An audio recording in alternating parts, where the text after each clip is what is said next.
मगरबी अफ्रीका और मशरक़ी अफ्रीका में एक रस्म। आप अपना तारुफ तो करा दें सबसे।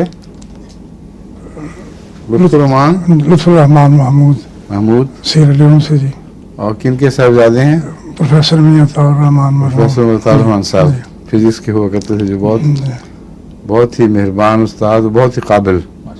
उनसे बहुत नस्लें गुजरी, इसलिए मैंने कहा उनकी याद आए लोगों को। जी अल्लाह ताला के फजल से 28 साल से मुझे सीरा लियोन में माशाअल्लाह खिदमत का मौका मिला है। जी तो मैं अर्ज़ कर रहा था कि अफ्रीका में, मगरबी अफ्रीका और मशरक़ी अफ्रीका, वहाँ पर ख़वातीन के खतने की रस्म एक मजहबी दर्जा अख्तियार कर चुकी है। हमारी जमात का ये मसलक रहा है कि ये कोई मजहबी फरीज़ा नहीं और ना ही, बल्कि बेहुदा चीज़ है, इसको रद्द करना चाहिए। लेकिन हुजूर ये है कि चंद दिन पहले वहाँ मीडिया में इंसाइक्लोपीडिया ऑफ इस्लाम के हवाले से एक हदीस जिसका माखज़ बयान नहीं किया गया कि खतना मर्दों के लिए सुन्नत है और औरतों के लिए बाइस तकरीम और इज्जत है। बिल्कुल गलत है, बेबुनियाद बात। ये जिन लोगों को इस किस्म की रस्में जारी करने का शौक़ है, उन्होंने कोई घड़ी हुई चीज़ बना दी है, तभी उसका हवाला नहीं दिया। उनको लिखें आप इंसाइक्लोपीडिया वालों को, क्या तुम लोग बातें दुनिया में फैला रहे हो। सहाबा के दौर में किसी एक के मुतालिक भी नऊज़ुबिल्लाह मिन ज़ालिक ऐसी चीज़ साबित नहीं है कभी भी। इसलिए ये किसी मान घड़त बनाने वाले ने कुछ बात बना के रख दी होगी। मेरा ख्याल है बहकी से निकला है शायद ये चीज़, या 600-700 साल के बाद जो हदीसें घड़ के बज़ाहिर दरियाफ्त की गई हैं उनमें से होगी। और ये जो रस्म है ये तो दरअसल मुशरिकाना रस्म है, इसका मजहबी ताल्लुक नहीं है।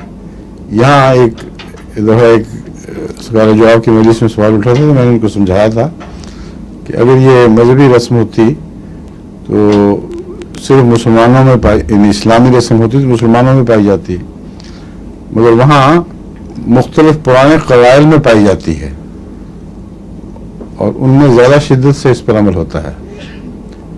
और इसका पस मंज़र यह है कि वहाँ चूँकि उन लोगों का किरदार मशकूक हुआ करता था इस पहलू से कि क़वानीन और ज़वाबित जो मर्द और औरत को अलग रखने के हैं, उनकी क़बाइली रस्मों में इतनी ज़ोर से राइज ही नहीं थे।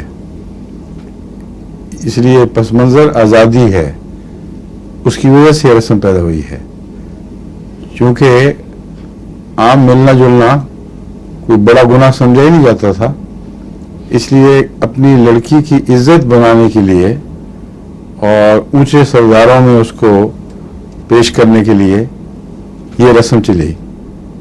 ये देख लो, ये बिल्कुल साफ़ सुथरी है, इसमें कोई नक्स नहीं है, और ये उसकी पाकीज़गी की मोहर के तौर पर इंतहाई दर्दनाक अज़ाब देकर उसको उसमें ये कायम की जाती थी चीज़, जिसकी वजह से मुस्तकिल इंजरी हो जाती है इन लोगों में, इन औरतों में कई चीज़ों से महरूम रह जाती हैं। ये जो तकरीम है ये किसी ऐसे ज़माने की बनी हुई हदीस लगती है जिसमें इस तकरीम की तरफ इशारा है, समझे आप। वरना कुरान में, हदीस में कहीं कुरान करीम ने तो बात बिल्कुल खोल दी जब इसको इब्राहिमी सुन्नत करार दे दिया,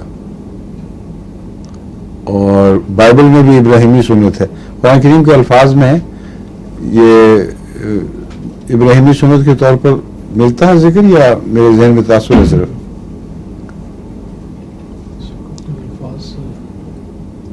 या नहीं है जिक्र? वो बाइबल में है, बाइबल में इब्राहिमी सुन्नत के तौर पर मख्तून का जिक्र मिलता है, और खुदा तआला की तरफ से एक निशान। और कुरान करीम के मुतालिक दोबारा देखें, चेक करें, क्योंकि इस वक्त ऑफ हैंड मेरे जहन में कोई आयत ऐसी नहीं आई जिसमें जिक्र हो, मगर अहादीस में तो बक़ती तौर पर है, उसी सुन्नत पर हैं जो मुसलमान जो इस पे हज़रत इब्राहिम थे। तो उस सुन्नत में तो औरतों के दाखिल ही नहीं था कुछ, जो सुन्नत तो इससे बिल्कुल आ रही है।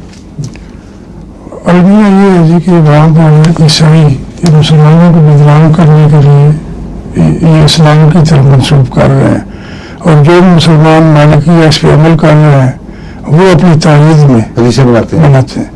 بلکہ یہ بھی کہتے ہیں کہ جب حضرت ابراہیم کو حکم ملا تو حضرت سارہ کو بھی حکم ملا تھا کہ وہ بھی جس طرح وہ جھوٹ بول رہے ہیں یہ بھی جھوٹ بول رہے ہیں حدیثوں کا بھی.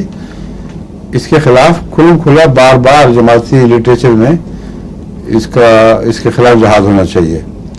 اور ایم ٹی اے کے جو پروگرام افریقہ کے لیے خاص ہوں گے اس میں مختلف افریقن زبانوں میں اس کے متعلق پوری چھان بین کے ساتھ ان کو بتایا جائے کہ تم ظلم کر رہے ہو اپنی عورتوں پر اور اسلام پر ظلم کر رہے ہو، اور تم پکڑے جاؤ گے خدا کے حضور اگر تم اس طرح بدنامی کے مجھے بنے رہے. یہ پروپیگنڈا بڑی کثرت سے کرنے کی ضرورت ہے، ورنہ ایک دو موربیان کے کہنے سے تو بات نہیں بنتی. بعض آتے ہیں کہ معاشرے میں گہری چلی گئی ہیں، اس کی وجہ سے سب نقصان پہنچ رہے ہیں. کس پرسنٹیج کیا ہے اس کی یہ بتائیے. حضور وہاں جتنے بھی مالکیہ مسلمان ہیں ان کی اکثریت اکثریت تو نہیں ہو سکتی،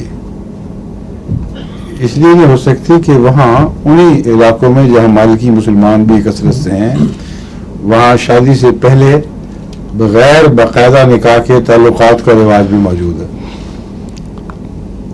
اور یہ بات اس سے ٹکراتی ہے جو آپ کہہ رہے ہیں.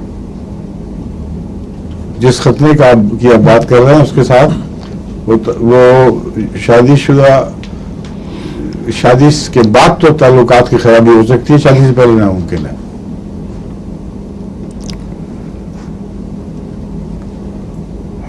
اس کے ساتھ میں اس کی تفصیل نہیں بتانا چاہتا، بہت سے سن رہی ہوں گی خواتین بھی بچے بھی ہوتے ہیں، مگر میں جانتا ہوں یہ کیا چیز ہے جس کی آپ بات کر رہے ہیں. وہ تو ایسا معاملہ نہیں ہے کہ اس کے بعد شادی سے پہلے لڑکی کسی سے تعلقات قائم کر سکے، اور شادی کے وقت بھی اس کے لیے ایک بہت پرعذاب کیفیت ہوتی ہے.